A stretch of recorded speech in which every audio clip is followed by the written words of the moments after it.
Well, good morning, good afternoon, or good evening, depending on where you are on our fantastic planet. And welcome to the final stream of 2024. A huge thank you to everyone who's taken part in these streams so far this year. And it's our delight to bring to you the final, kind of sad in a way, the final stream of 2024. But fear not, we'll be back in January with some more action-packed stuff and content. And I'm going to share some more with you on that. Again, a huge thank you to everyone for joining the stream today. We wanted to focus this final stream around top 5 tips for 2025. Just a little bit of housekeeping. This is a multi-platform stream, so this is going out on YouTube and Facebook and a few other places, but primarily our focus is on for the audience on LinkedIn. So again, massive welcome. Whatever chat function you have access to, then please feel free to share a question. As we get through the session, we'll share I guess some more insights into some of those questions. If we can't answer all the questions live because we've run out of time, then we'll of course endeavour to do so following the stream. Now, for those of you who may have sort of seen the blurb in the run up to this live stream, this is a big one. This is the it's the December Bonanza giveaway. So we're actually going to give away a number of licenses to our World Class Manager program and also for the book, the World Class Manager book. So we're excited to share some of those winners live on the stream in a few moments. But again, just a massive thank you for being here. If you've never joined one of the streams before, these are super practical, hyper practical. The focus of these is to try and get as much of our research, insight, best practice, knowledge, tools, data across as possible. We spend much of our time during much of the week engaging with lots of different organizations all around the world, and what we like to do is to try and share as much as we possibly can. So my name is Wayne Clark. I founded the World Class Manager organization, World Class Manager team. We've also got a number of members of the team on the line, and we've got a group of people that work with us all around the world focusing on building line management capability across governments, across different organizations, NGOs, third sector organizations, and many teams and individuals too. So if this is the first time you've interacted with us, a massive welcome. And again, we're very, very, very excited to share with you much of what we wanted to cover as part of this live stream today. Now, there are 5 top things that we wanted to focus on. We wanted to get ahead of the game for 2025. So we've got our top 5 tips. And this session, because we've got a very nice intro for Christmas, is called Thrive in 2025.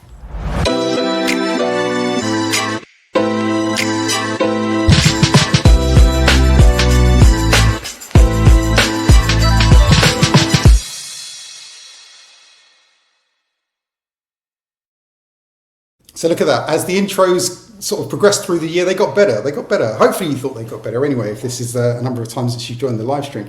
But this is the big one, Thrive in 2025. We wanted to get ahead of the game. There are 5 top things that we think are really useful for you to know as a manager. If you manage a team of people, if you want to become a better manager, if you're a leader managing a huge team of people where you've got a number of managers that essentially report to you, or you may be in charge of an organization, a CEO, a CFO, a CMO, a COO, a CHRO, there's many chiefs, there's many officers in organizations, and you've probably got a huge amount of responsibility to develop the people in the organization. Our focus is, of course, how do we get the very best out of people? We believe that a lot of that, if not most of it, is to do with the quality of the manager that we work with. As we know, we can work for, in theory, the best company on the planet, but have a manager who isn't great and we're probably not going to enjoy our work.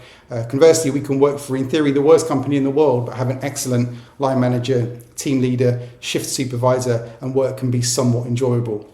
Again, if you think back in your career history, go all the way back, for some of us, it's longer than others, but if you think back in your career history, you probably can pick out a manager or two who you think that was it. If everyone in the world could just be like John or just be like Mary, then the world would be an absolutely great place. And we know that managers have a disproportionate impact on how it feels for all of us to come to work every day. So if this is the first time that you've met with us, seen what we're up to, seen what we do, so my name is Wayne. We run this organization called the World Class Manager Team. We've now worked with over 100,000 managers in more than 50 countries around the world. I personally had the opportunity to interact and work with more than 1,000 different CEOs. And as I often describe, sort of 1,000 CEOs on the spectrum, from the hyper engaged, exceptional CEOs who want to sort of hold you in a loving caress all day and tell you you're amazing, all the way through to the other side of the scale, what you sort of describe as the clinical psychopath, maybe, or sociopath, or extreme narcissist. But we've seen both sides of the scale, and there's a lot to learn from everyone, right? So we're very inclusive here in the World Class Manager team. You can be awesome, you could be not that awesome, but we believe there is still something to learn. And what we've become addicted to is figuring out what great looks like in organizations, what great managers do, what great leaders do, and trying to package it and make it super simple so that everyone can benefit from it.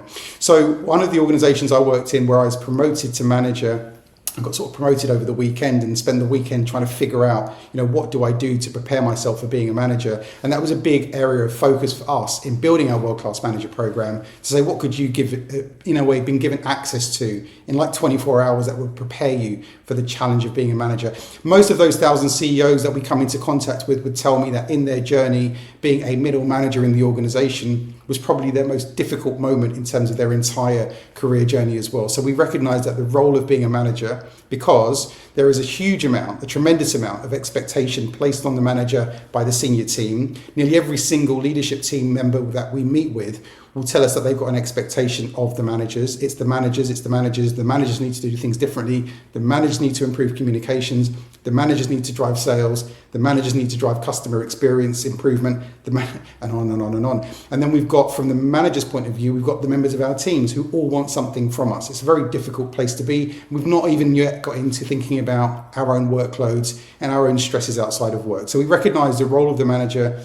It's probably never been more in a pressurized situation in all organizations, whether they're public sector, private sector, NGOs, whatever. Managers are certainly under pressure all the time, and that pressure never seems to cease or let up. So this is, in a way, I wanted to sort of think about this in two very different lenses. It might be that you're thinking about this from the organizational point of view. You may manage a team or an organization, and you're thinking about what we're talking about today. How does that apply? How might that apply to the organization? And I think this is going to be valuable if you're looking at it from that lens.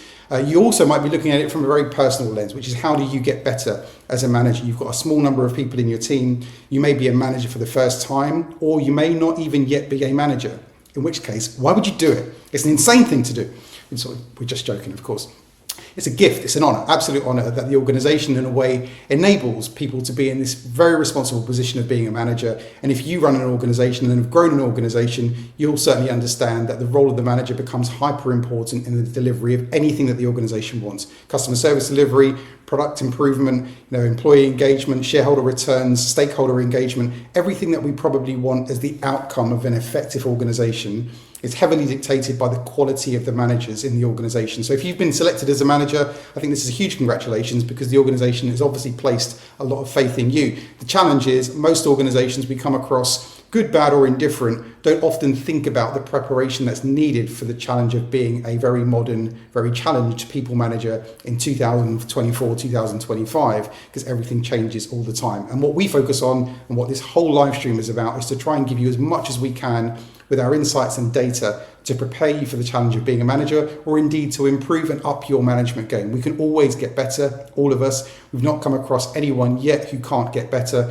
Well, we've analysed, I would say, probably in excess of about 4,000 different organisations during my time of doing this type of work. I began in the accountancy world, spent about 10 years in accountancy firms, spent 5 years managing a business which produces employee engagement data and results, and in the last 12 or so years with our organisation, with the World Class Manager team, and we work all around the world. So we've got this tremendous oversight of what great organisations do, and what we're going to try and do is package this into 5 very short, important tips for the purpose of this live stream. Now, as I said at the beginning, this is the final stream of 2024, so it's a little sad, but a little exciting too, because we've got some awesome giveaways.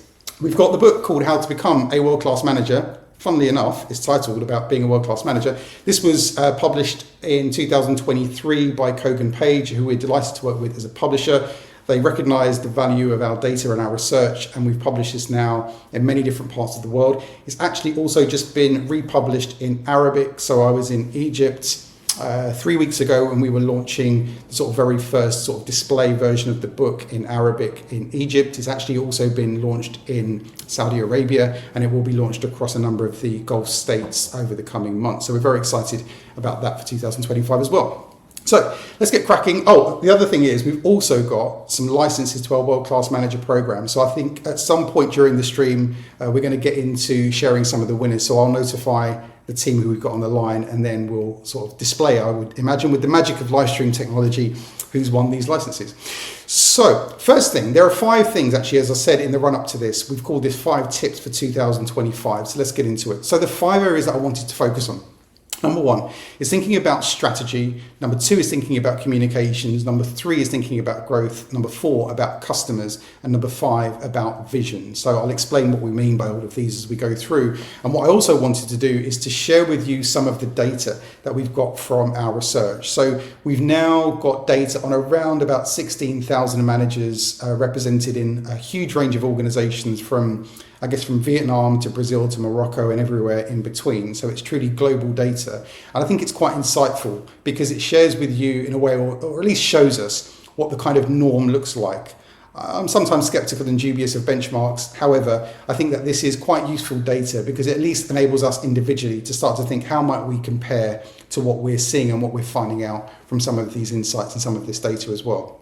So first area, when we talk about strategy, this for us is really important. Now, we're not talking about being some sort of McKinsey, strategic house of designing organizational strategy. We're accepting that the organization should have, or hopefully at least has some guise of a strategy. Our challenge, of course, as a manager is how do we make that as meaningful as possible? And the reason why I wanted to focus on these particular 5 tips is because if you want to really up your management game, if you want to be seen as someone more strategically valuable by the organization, then I think these 5 things are really important. Plus, they are what I would call binary things. What you can test for very easily on these 5 is whether they exist or not. And again, this would stand you in great stead in order to improve and sharpen your management skills, be seen by more senior stakeholders as more valuable for the organization too. And if you are in a CEO position, often it can be that these things you kind of know are important to focus on, but you don't often have the time to do it. So, again, what we're sharing here probably won't be a revelation. You're not going to sit there and say, oh, wow, the universal everything of knowing of all has just been revealed to me on this 2024 live stream with the World Class Manager team. Although we hope that might be a part of it. But the truth is that these are probably things that you know in your heart of hearts you should do. Challenge is, of course, we run into that ever-present problem, which is lack of time, attention challenge, all of the modern things that we deal with in our working worlds and working lives. So first area we're going to talk about is strategy. And the challenge here is not about designing an organizational strategy. I think it's actually, in a way, more complicated than that, which is the execution of the strategy. In order to execute the strategy, we've got to align as many people as possible with the strategy. In order to align as many people as possible, we've got to help them to understand it like the senior people in the organization understand it. Sounds like a bit of a riddle, but it's not. So my experience with this was looking at, and I like to ask real dumb questions, right? Why is it that most senior people of most organizations tend to be more excited about the organizational strategy than other leaders we meet in the organization? And not just leaders, other managers and frontline employees. They tend to be more excited about their strategy, not because they're smarter, not because they've got higher IQ. Sorry if you're a CEO and believe that you do have higher IQ. The chances are you probably don't. It's not to do with that. It's to do with the fact that most senior teams spend much more time than the average team of actually thinking through and discussing what the strategy means for the organization, what it means for their senior team, and what it probably means for them. There's an implicit individual link. There's an implicit emotional connection to a strategic statement or vision statement. And usually because the people who run the organization were the very people who designed the organizational strategy. Things that you create, you generally think are pretty good because you spent time thinking it through and you also understand it. So the other luxury that most leadership teams get is they get to spend the best part of often, in many cases, 2 or 3 days in a nice hotel with nice food, nice coffee, some nice discussions, and they emerge after a couple of days with a very complete and quite shared consensus about what the strategy means for the organization. Makes sense to them. Then what they try and do is articulate it through this horrible thing, which they often think exists, which is called a cascade. I don't know how many times you've been in meetings. I've certainly been in many of them where people will say, oh, let's cascade this through the organization. Everyone nods like it makes sense, because in theory it kind of does, but in truth, it's absolute rubbish. A cascade never worked and it probably never will work. Information doesn't magically find its way through the organization. The Christmas fairy of communications does not sprinkle this dust on people through the organization, help everyone to get it. This just doesn't work. What we know we need to do is probably replicate the exact environment or experience that the leadership team had for why they understood the strategy in the way that they did. And if you think about it, super simple. Most leadership team members get the chance to talk it through. As a sort of your average person in the organization, I might be a shop floor worker in a factory.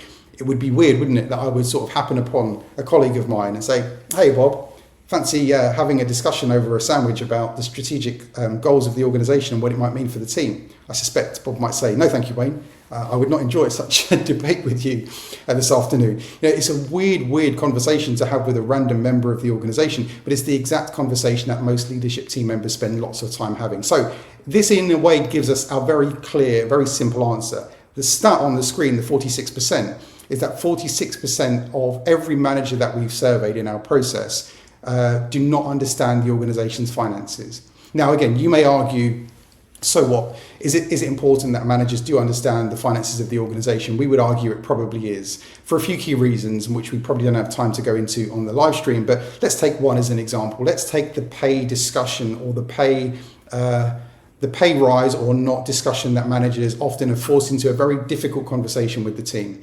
I interviewed the CEO and the CFO of this business a few years ago on stage. I'm not an interviewer, I run a company, but I often get asked to do these sorts of things. I thought, fair enough, I'll do it. As I got onto the stage to interview the CEO and the CFO said to me, Wayne, look, ask me any question you want. I don't want you to look like some stooge of the company. So I said, fine. They share the organizational stats in terms of the profit number. I get carried away because the audience gets carried away. They start clapping. There's 300 managers. I start clapping too. And as I'm clapping, I'm thinking, hold on. I've been to some of their contact centers and they've told me that people are going to get a 1% pay rise. So I'm sort of there with my phone, I'm like, I'm no genius, but I can divide the number of people in the organization by the amount of money you've made. And in theory, it should be much more than the 1% pay rise people have been told they're going to get. So the guy's like, what are you doing? I said, well, you said to ask anything. And he's like, not that, idiot. But he did a good job, to be fair. And he explained, X million has gone into product development, X million has gone into IT infrastructure investment, and so on, so on, so on. So the profit was explained away quite clearly. And the story that he shared with me took about 15 seconds to explain. The challenge is that we've got 300 managers in the audience. The marketing or the comms team, whoever, have done an exceptional job of producing this brochure with bar charts and pie charts in there explaining all the numbers. And as I said to the managers, with all the will in the world, I've been at the conference for 2 days, I've got 300 emails, I'm not going to go and sit with the team and go through this stuff. What I can do though is share that 15-second story that the CFO shared. And the 15-second story is really powerful because it means the big difference between people feeling like we've been in a way taken advantage of or not.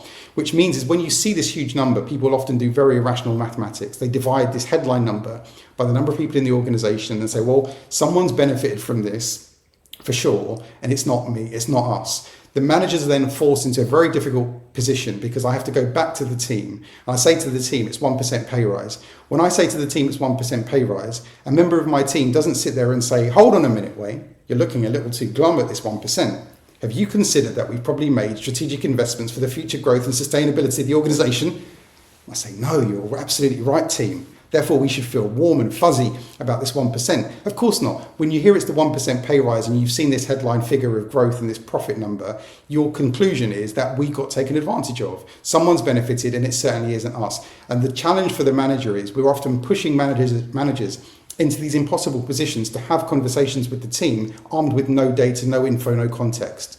And it's always there, the context is always there. When the CFO explained to me and explained to the audience and me as an outsider, I sat and listened to that and I thought, you know what, 1% actually feels really fair. It was evident that all the money was needed to be reinvested in the company and they'd carved out 1% to try and make sure that people at least got something. So when it comes to articulating the finances, again, long story, but I think this is important because it's important people understand the numbers. You'd be shocked at, most organizations, I was with a company yesterday, only 32% of their managers understand the finances of the organization. And again, you could argue, so what? But when it comes to important information like pay rises and why we take the decisions we make, I think having a basic level of understanding is really important. So the key here, the how-to, when we look at strategy, is let's help as many people as possible to understand it. The challenge for us as a manager, and I think this in a way should push us into a challenging position, or a challenge position, is that we've got to make sure that we understand the strategy well enough. And what does that mean? Well, that probably means having better conversations with senior stakeholders. That means, in a way, if I could set a challenge, if you're new to management, or if you're thinking of becoming a manager or planning to be a manager and lead a team, here's the challenge. Try and understand your organizational strategy well enough that you could debate your CEO or your CFO or your CMO on the strategy of the organization. It's a good benchmark test, right? Because The key is, of course, as a manager, if you want to be seen as more valuable, understanding the strategy is never going to be seen as a bad thing. And the degree to which you can understand the strategy will help you to do all sorts of smart stuff in terms of your career journey as well. So first one is looking at strategy. Second big one is looking at what we call communications. Now, when we look at comms, we understand that it's the most subjective thing that we ever come across in the organisation. There isn't an organisation out there who says to us that we don't want to improve communications. All organisations want to improve communications. The best organisation we've ever found, analysing 4,000 different companies, and it had the highest employee engagement score that we'd ever seen in an organisation, to the point where it's like looking at a cult as an organisation, exceptional scores. Even that organisation said that they wanted to improve communications.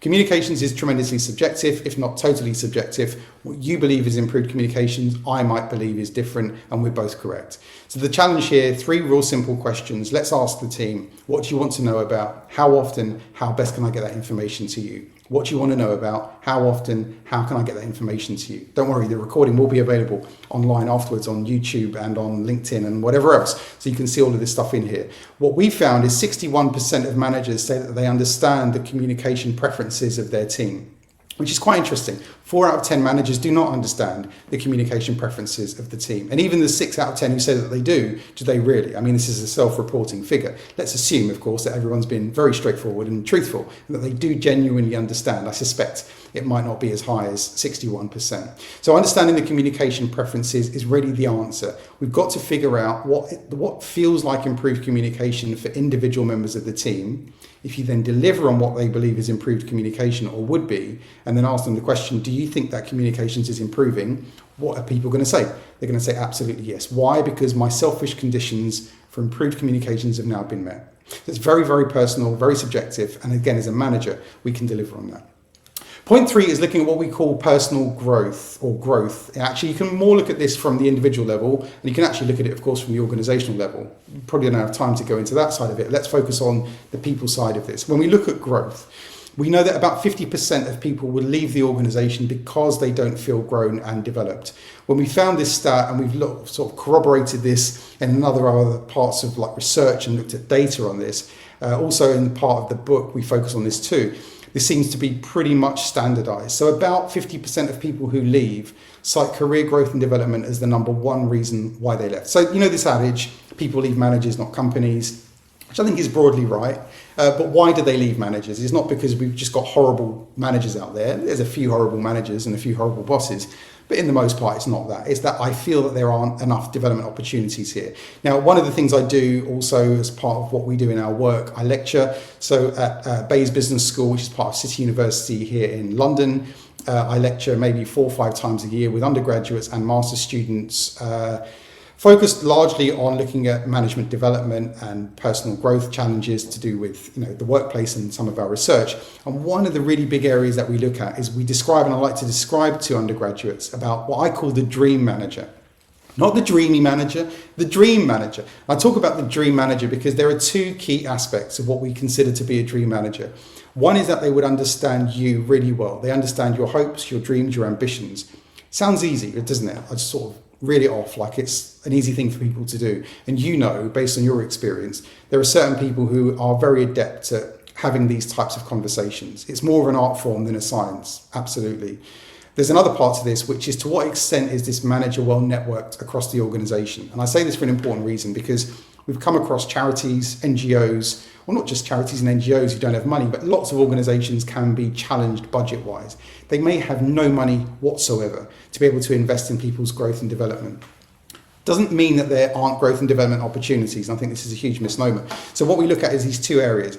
Let's hope that we've got a manager who is genuinely interested in your growth and development. If I'm your manager, us sitting on a regular basis and me finding out what your background's like, what your parents might have wanted for you, where you want to go in life, why you want to achieve those things, what maybe your grandparents did. Understanding you totally, understanding your friends and family, what they think, all of that stuff's really important to get a holistic understanding of understanding who you are and where you might want to go. Now, let's assume that I'm good at doing that. Another thing is really good is that I'm well networked across the organization, because now I can start to be a little bit entrepreneurial and say, right, actually, Kathy in accounts, has got some stuff that I think you'd really find useful. Or I spoke to Marcus down on production, and actually Marcus has got something that you could really benefit from, because now I understand where you want to go and I understand opportunities that might exist in the organization. Either one of those being present is interesting but not useful. You need both of these things to be present, which is why we often talk to undergraduates about when you're going for an interview, and this is what maybe I've lost people jobs thinking about this, maybe this is like a bad thing to do, but I sort of talk to them about 2 red flags. As an undergrad, 2 red flags. If you suspect that this individual is genuinely not interested in your growth and development in your future, like red flag, bad. And also, if you suspect that this individual is really poorly networked across the organization, bad, stay away from that manager. They could care deeply about you but not be able to offer up opportunities for development, and vice versa.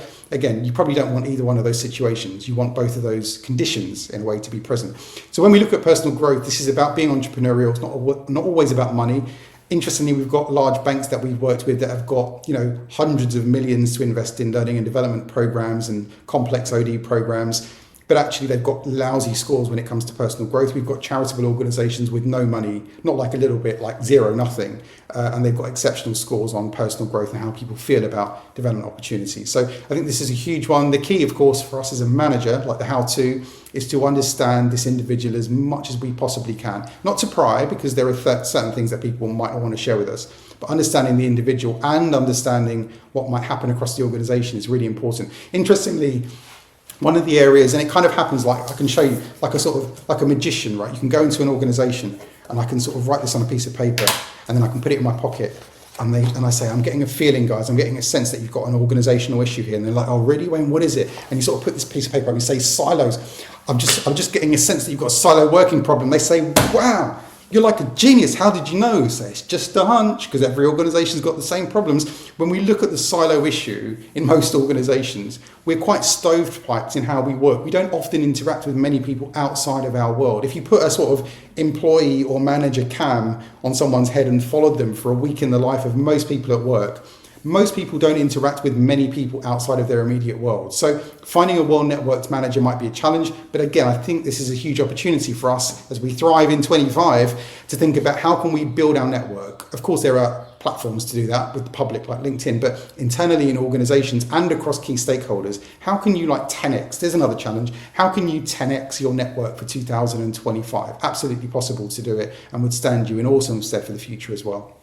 Number 4 is looking at what we think about when we describe, in a way, delivery for the people we serve. Now, when we talk about the customer, this is, of course, like the real word of customer we're using. We all serve someone. Chairmen serve a board. The board serve investors. Investors serve other investors who probably serve a sovereign wealth fund who serve someone else, right? There is always someone to serve, and we've all got people and key stakeholders that we've probably got to deliver for, or the other way around. We've got key stakeholders who've probably got a vested interest in us being successful because they benefit from the outcome of whatever we might do. So when we think about this, we all serve someone. The key question that we like to look at is how well do we understand what those someones actually need from us? And that changes all the time.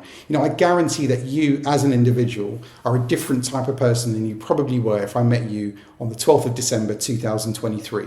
And you're a different person than you probably were on the 12th of December 2022. We change all the time, just like organizations, just like customers' preferences. Challenges for most organizations, they're not very good actually at understanding what's changed. They're very good at collecting data. Now, lots of big organizations we work with are awash with big data, with insights, with phenomenal stuff. The challenge though, of course, is for the manager.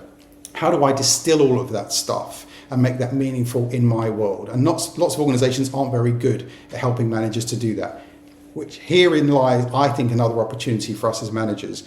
Can we become exceptional at understanding what our customers want? Last year I was in the Middle East with another bank, and I had an opportunity to talk to a lot of people about what the customer said. I went online and looked at one of their public forums, and they've got millions of reviews of their customer experience, which isn't great.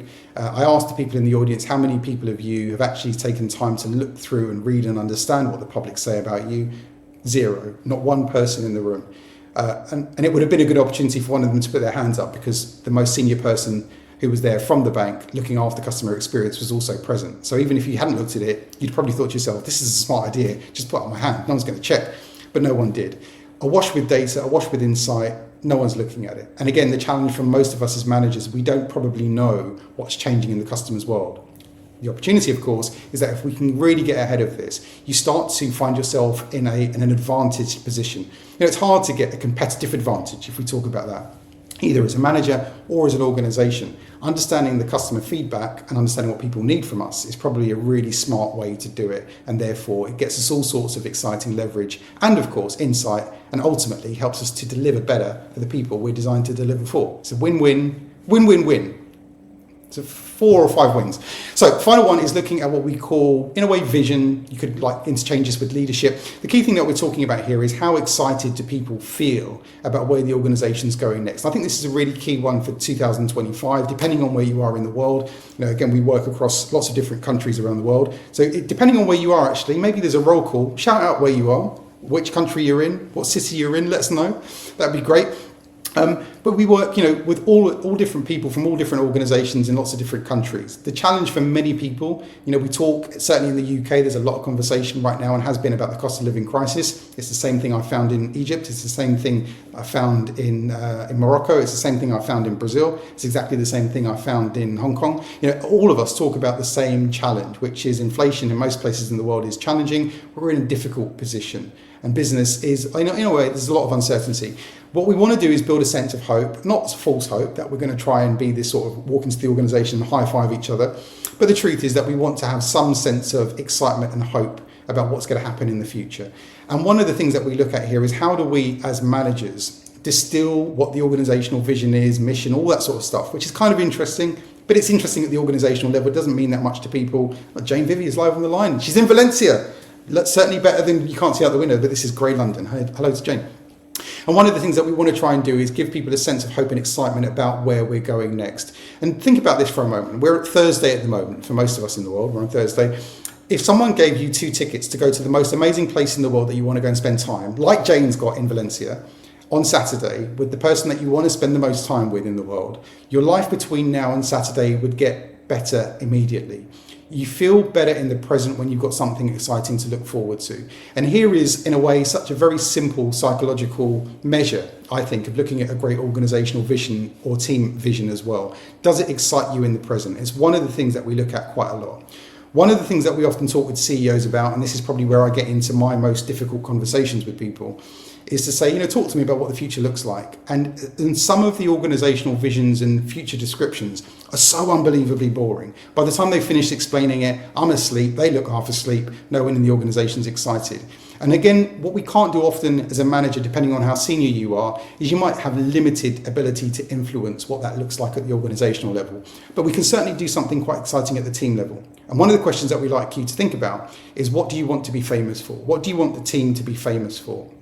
This is like a revelation conversation to have with many people, because it enables you to start to unpick and understand the level of ambition that people might have in the team. Asking someone what they want to be famous for, or what we want to be famous for, is really important. We're a small organisation. We work agile, in a very agile way. We work globally. Our focus is on making a massive impact. We're a small team that makes a massive impact, working with governments, working with large NGOs and large corporations around the world. Unheard of in a way for the size of organisation we are, but this is something very key. Want to be famous for making a massive impact and filling the world with awesome managers, right? Very easy to articulate.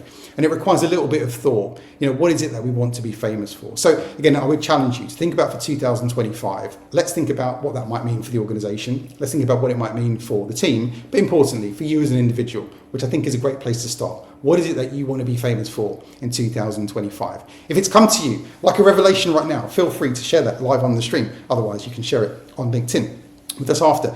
So I think this brings us to a special time in the live stream. We're sort of 36, 35 minutes in, and this brings us to the important moment of revealing. We've got some very lucky winners. So one of the things that I wanted to do, and I do this periodically if you follow us on social media stuff, is that we like to give people access to the World Class Manager Program. This is a 24 modular program that equips you with everything that in theory you need to know about being an awesome manager.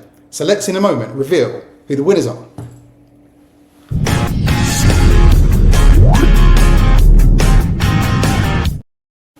Wow, there we are. Look at that with the power of technology. We've got some winners. We've got Lona, we've got Lorna Smith, we've got Desiree Lewis, Sophie Ann Goodhine, we've got Laura Whitworth. I won't read out all of the names, but a massive congratulations if you are named here. Of course, we will email you to let you know in terms of the if you've got access to the World Class Manager program. And I think what we'll probably do, maybe I'll check in with Rose in the team, but we'll probably organise a date so that we can kick this off together early in January to make sure that you definitely do thrive in 2025. So it brings us to the end of the live stream. If you've got any questions, please feel free to jump in, shout out some questions, thoughts. It might be something on one of those 5 areas that you think, you know what, this is something that we're doing really effectively, it works really well, or it indeed might be something that you feel is a challenge and you want to sort of put this to us. I'll do my best job possible to read and answer this live. And for those of you who do ask a question, we of course have got a copy of the World Class Manager book, and I'm sure we'll make sure I get this signed because it might be worth a fortune in the future. It's about 10 quid right now, you never know. So a question from Lucy. Hi Wayne, thanks for your advice. Thank you very much, Lucy. Particularly revision and strategy. I'm a relatively new manager building a team for the first time. What advice would you give to make a coherent brand from a set of unique and skilled individuals? Oh, what a great question. Well, I think there's two parts to my answer here. Partly it's about trying to define a shared vision for the team. And that's a great idea because it means that you can include everybody to be able to start to contribute towards designing that theme and that vision for the team. If you think about the way that it works, if you were the ultimate leadership team, Lisa, of the organization, and let's assume you've got, let's say 10 people, arbitrary number in the team, you would make sure that you involved every one of those 10 leadership team members in the discussion about being able to articulate what the organizational vision is. I think this is exactly the same for the team. You'd probably want to organise a conversation, and you might not need to do that all together. Depends on if you've got a remote team. If you do, then you can obviously take input from each individual, put together some sort of summary feedback of what you think everyone said, and then put that to the team and then get their sign off. But I think it's really important to be able to get an agreed vision for what it is that the team focuses on, which is why I think having something like a way into that of asking what do we want to be famous for could be a great way to do it. The other reason why this is so important is just like you said, you've got unique, skilled individuals. What you want to make sure is that each individual has an opportunity to shine and to be able to utilize their skills adequately. One of the challenges for many organizations is, and not just organizations, also teams, we employ people because they bring to the organization this amazing tapestry of knowledge and experience. We hire them when we say, actually, you know what, most of that I actually don't need. I need you to do like 20% of what you're great at. I need you to do that for like 40 to 50 hours a week until we tell you otherwise. And this is what breeds a huge sense of frustration. I've got this amazing myriad of skills and experiences that aren't being able to be utilized in the team. And there was a saying which I heard, which I absolutely love. And it says 90% of your time should be spent improving what you do, because that's your day job, and 10% of your time should be doing something new. Is there an opportunity to be able to carve out 10% of people's time? And it might not be possible, Lucy, in December or January because you're really busy, but it might be possible starting from March or April. That half a day a week could be spent doing something which is different to the day job, but related in some way to either achieving the team vision or indeed the organizational vision as well. So I hope that answers your question, but I think this is a great question, and I think those are two areas where certainly they're hyper practical because you can make a huge impact on those. A question from Alex Fenner. It's been many years since I've seen Alex Fenner. I know Alex Fenner. Hi, Alex. Our company is going through some large changes at the moment, and I want to try and provide as much psychological safety as I can for my team. Any tips? Well, the obvious tip, of course, in psychological safety is making sure that people feel safe to be able to voice their opinions, to be able to, in some cases, depends on how difficult things might be, whistleblowing is like one extreme end of this, but having an opportunity to share how they feel on a regular basis is important. And I think key to that is making sure that people feel informed. One of the things we found, Alex, we found it in 2 different organizations, and I was always interested in how you do this. These were companies who had pay cuts, so they were in a very difficult financial position, and they had a higher employee engagement score following a pay cut. And I always wondered, how do you do that? How do you take money away from people in a moment of turbulence and change and have them feel happier? That feels impossible. And I sort of did some investigation to find out what they did. One was in the telecoms business, one was a large membership organization. And both organizations told me the exact same story of how they did it, which was this over-the-top exceptional communication. On a weekly basis, there was a briefing with the team. Even when there wasn't anything to communicate, there was a briefing to talk about the fact that there wasn't anything to communicate, and they fielded questions. The important thing about this is psychologically, you feel much more in control when you feel like you know what's going on. Most human brains don't cope very well with ambiguity, and sort of, everything gets a bit difficult when we don't know what's going on psychologically. So I think that's an important element of this is being on the front foot as much as possible, not just for you as a manager, but probably most senior managers and leaders across the organization, and therefore making sure that we're as clear as possible about what's going on. The other side of this, of course, is that we're able to understand and anticipate some of the challenges and some of the frustrations and some of the fears of the individuals, which can only come, of course, from deeper conversations with those individuals and making sure that we do understand what their fears, challenges, frustrations and concerns might be. So a great question from Alex. A book will be on its way to you. And I guess this is going to be final question because I guess with the time, final question from Jane Laborie. Thank you very much, Jane. I'm trying to convince our CEO to share more info. Great question. He's reticent as he feels it's distracting and folks don't need to know what other teams are working on. Any persuasive arguments I can use to change his mind? Well, I don't know. Obviously, we've never met Jane. I don't know what sector, what type of organization that you work within. But here's a stat. Here's a headline. And this is one that may be useful for him, depending on how he sees the world. We looked at 37 companies that have got exceptional engagement scores. And what we did is we tracked their return on investment over a 5-year investment period. So the headline was this: if you invested £100 in these companies over a 5-year investment cycle, the £100 after 5 years would have been worth about £120. So not bad. Obviously, you've probably beat inflation, but not the greatest investment in the world. If you invested the same £100 in the 37 companies that we knew had high levels of employee engagement, then the same £100 would have returned you £452 over the same time period. And we did this analysis with a company that's got like decades of experience in stock market analysis. So excellent data and great analysis. £100 return 120 or £100 return 450. Which one would you prefer? Probably the 450. I'm sure he would prefer to get the 450 one. Now, why was that the case? Two things which I think are important again for the rationale for this.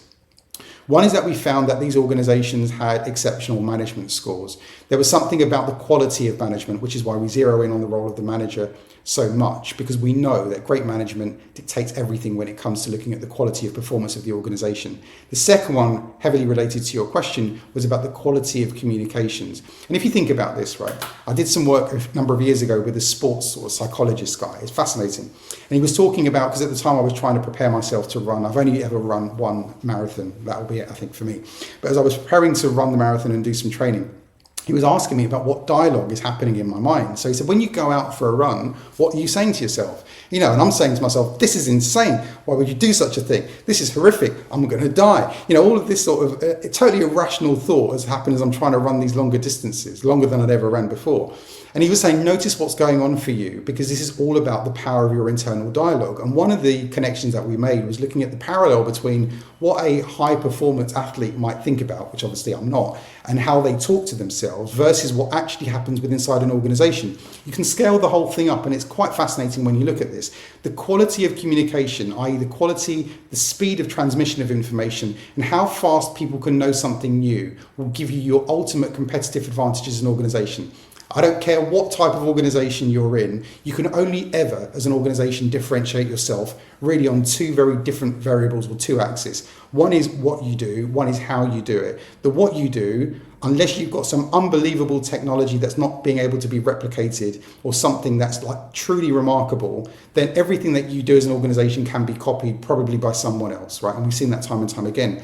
What you can differentiate yourself on though is how you do it. And the how you do it is about culture. You improve the culture and the quality of the organization's culture by speeding up the throughput of knowledge and information through an organization, which means that your company becomes hyper agile. So when you face these economic shocks and difficult situations, your company is able to move and change. Hopefully, because I've been standing on my soapbox with this answer, I've convinced your CEO to share more information. Send him my way if he still doesn't believe, and we can put him straight. So again, thank you so much for being part of these series of live streams for 2024. We're very excited because at the beginning of 2000, well not beginning, this was March 2024, when we set out with an ambition to create these live streams. I think the first one that I did had 19 people register for the live stream, and we set a goal that by the end of 2024 we would have our first live stream where we get 1,000 people register. The live stream, which is going to happen in January, where we've got an exceptional special guest, the CEO of one of the largest accountancy firms in the world, is going to be sharing with us his lessons, I guess, in terms of how he's achieved this exceptional career. We have 950 people registered for this live stream, so I suspect by the end of the week or early next week we'll have our 1,000 target. And this is in a way like a little final story of setting a stretch goal. And that first live stream, when I had 19 people register, and I think I had 6 people actually show up, and I set the goal of 1,000, it felt so irrational, so ridiculous. How would we ever achieve that? Totally impossible. And here we are at the end of the year with staring at close to 1,000 people registering for our January live streams. So everything to play for in 2025. Let's thrive in 25. 5 top things that we focused on. It's a huge pleasure to be engaged with you through this process. And if you've attended one or more of these, thank you so much for your time. To know we're so fundamentally busy, and we look forward very much to sharing more with you in 2025. Have an awesome Christmas and see you soon.